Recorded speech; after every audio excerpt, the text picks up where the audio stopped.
Hi friends, நம்ம சேனல்ல discuss பண்ற எல்லா டேட்டாவும் பார்த்தீங்கன்னா, ஒரு எஜுகேஷன் பர்ப்பஸ்க்காக தான் உங்களோட ஷேர் பண்றேன். நீங்க எந்த ஷேர வாங்குறதுக்கு முன்னாடியும் உங்களோட ஓன் ரிசர்ச் அண்ட் அனாலிசிஸ் அப்படிங்கிறத பண்ணிடுங்க. இன்னைக்கு இந்த வீடியோல எத பத்தி உங்களோட டிஸ்கஷன் பண்ணணும்னு சொல்லி வந்திருக்கேன் அப்படின்னு சொல்லி பார்த்தீங்கன்னா, மார்க்கெட்ல லாங் டர்ம் இன்வெஸ்டரா இருக்கும்போது, இந்த மாரி மார்க்கெட் கொஞ்சமா கரெக்ஷன் நடக்கும்போது, நமக்கு வேண்டிய நல்ல நல்ல ஷேர்லாம் நம்ம கொஞ்சம் கொஞ்சமா அக்குமுலேஷன் அப்படிங்கிறத பண்ணணும்.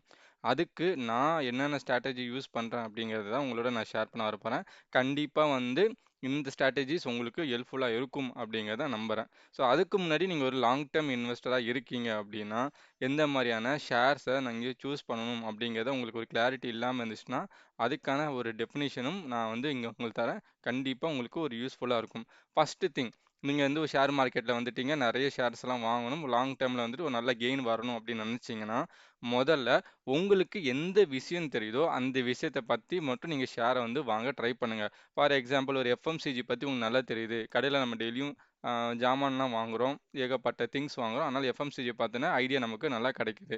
இங்க ஒரு ஐடிசி நம்ம எடுத்துக்கிறோம்னு வச்சுக்கோங்க. ஐடிசி பத்தி நமக்கு நெறைய தெரியுது அப்படின்னா, கண்டிப்பா வந்துட்டு அந்த மாரியான செக்டர மட்டும் தான் நம்ம ஃபர்ஸ்ட் வந்து ஃபோக்கஸ் பண்ணி, நம்ம வந்து உள்ள என்ட்ரி அப்படிங்கிறது எடுக்கணும். ஏன்னா தெரியாத விஷயத்துல இறங்கிட்டீங்கன்னா, அந்த ஷேர் ஏன் ஏறுது? ஏன் இறங்குது?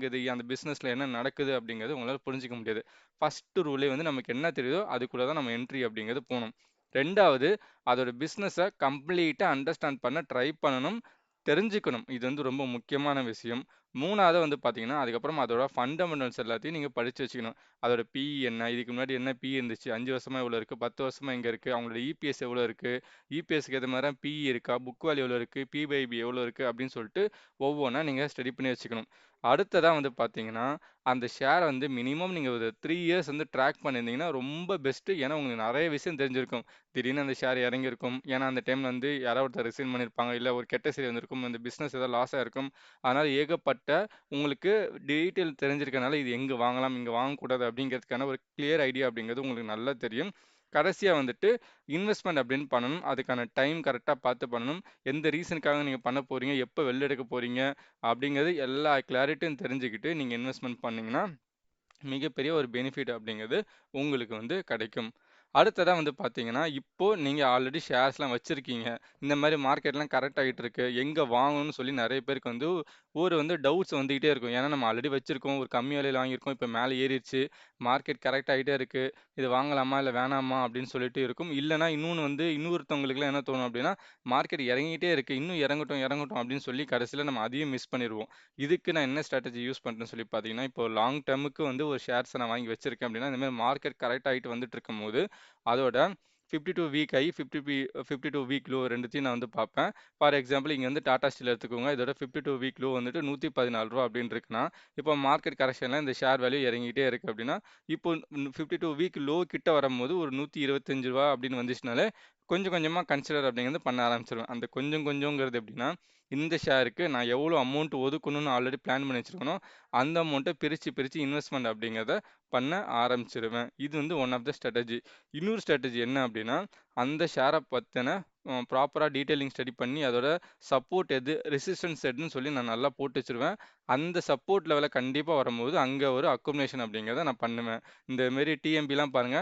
இது ஒரு அக்குமுலேஷன். இந்த இடத்துல வந்து நான் பண்ணேன். ரூ. 423க்கு ஒரு வாட்டி பண்ணேன். அதுக்கப்புறம் திருப்பி இன்னும் கொஞ்ச நாள் கழிச்சு இங்க வரும் அப்படின்னு சொல்லி எதிர்பார்க்குறேன். ஏன்னா இங்க வாங்குனேன்.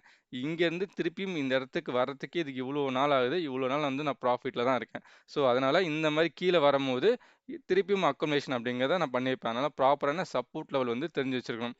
அடுத்ததா வந்து பார்த்தீங்கன்னா, புதுசா வந்திருக்க ஏதாவது ஒரு ஐபிஓ ஷேர் இல்ல வேற ஏதாவது ஒண்ணு இருக்கு அப்படின்னா, அத வந்துட்டு அதோட ஐபிஓ பிரைஸ் என்ன? எவ்வளோ பிரைஸுக்கு வந்தது? அப்புறம் அதோட அக்குமுலேஷன் பாயிண்ட் நம்ம எங்கெங்கலாம் வாங்கலாம் அப்படின்னு சொல்லிட்டு டீட்டெயிலிங்கா நான் போட்டு வச்சுருவேன்.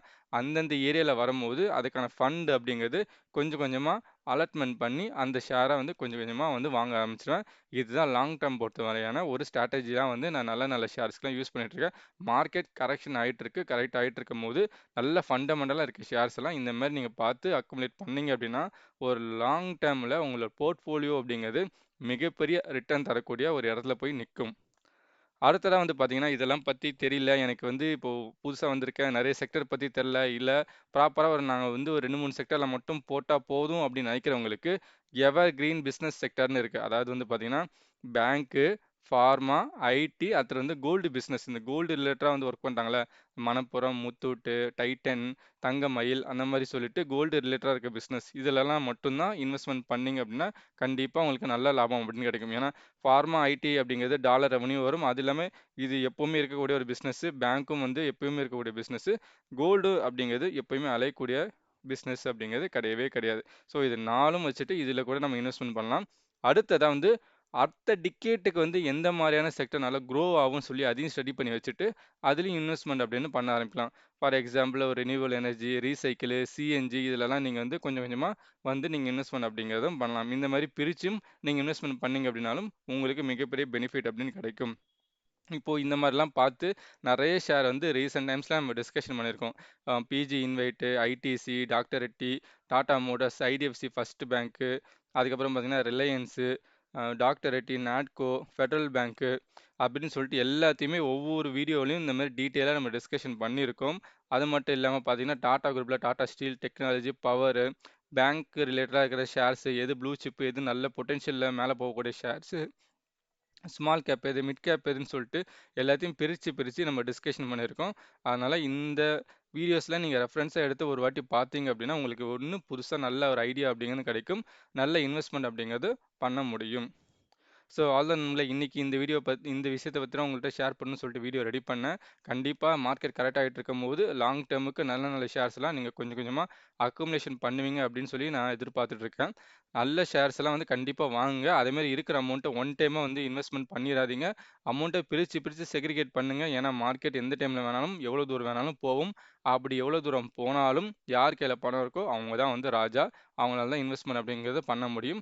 நல்ல ஷேர்ஸ் அப்படிங்கிறது வாங்க முடியும். ஏன்னா ஒரே டைமில் திரும்ப மொத்தமாக போட்டுட்டீங்க அப்படின்னா அப்புறமா வந்துட்டு இன்னும் கீழே இறங்கும்போது ரொம்ப கஷ்டமாக இருக்கும். அதனால அமௌண்ட்டை பிரித்து நீங்கள் செக்ரிகேட் பண்ணுங்கள். இப்போ எவ்வளோ அமௌண்ட் வச்சுருக்கீங்களோ அதை 30 இல்லை 20 பிரித்து நீங்கள் வந்து இன்வெஸ்ட்மெண்ட் அப்படின்னு பண்ண ஆரம்பிங்க. ஸோ கண்டிப்பாக வீடியோ பிடிச்சிருந்தா லைக் பண்ணுங்கள், கமெண்ட் பண்ணுங்கள், உங்கள் ஃப்ரெண்ட்ஸ் அண்ட் ரிலேட்டிவ்க்கு நம்ம சேனலில் சஜஷன் அப்படிங்கிறத பண்ணுங்கள். தேங்க்ஸ் ஃபார் வாட்சிங்.